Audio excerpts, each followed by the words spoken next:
Welcome to Know It in a Nutshell. If you like the video, please consider subscribing. Postal services.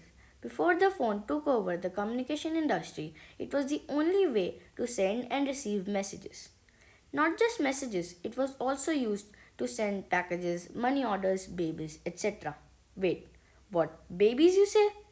Yes, for a brief period of time, babies could be mailed through the United States Postal Service. In the old times, postal services were the lifeline of a country. They were so important that the United States Postmaster General made the second highest salary of any public official in the United States, more than anyone except the president, which is still the case. Well, that's a real bummer for the vice president. Now, back to the mailing babies. So, in 1913, the US Postal Service made a change that would revolutionize the mailing industry. It now allowed people to send packages up to 50 pounds, far above the previous 4-pound limit. This was important as it made mail order shopping possible. How is it connected to mailing babies? Well, because of the higher weight limit, you could now send heavier items like toasters, shoes, baby dolls, baby strollers, baby cribs, and for some time, babies. When the postal service exceeded the limit without considering the mailing of living organisms, especially babies, which meant that parents looking to save money on train tickets started mailing their children. So, as there was no specific rule against it, it was allowed briefly.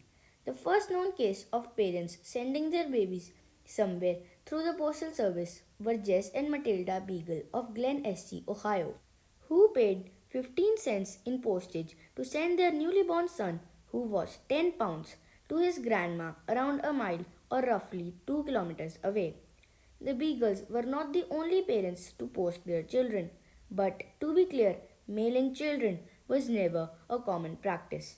Another recorded example is that of Mrs. E. H. Staley of Stratford, Oklahoma, who mailed her 2-year-old grandson to his aunt in Wellington, Kansas for 18 cents.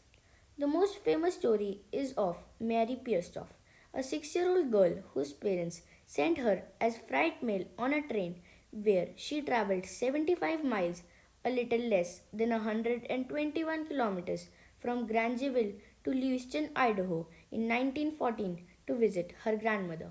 Her story is now made into a children's book, Mailing May.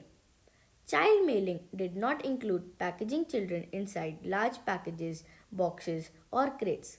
They were just normal, package free children which had postage pinned to their clothes, who got handed to the mailman, who would transport them wherever they needed to go.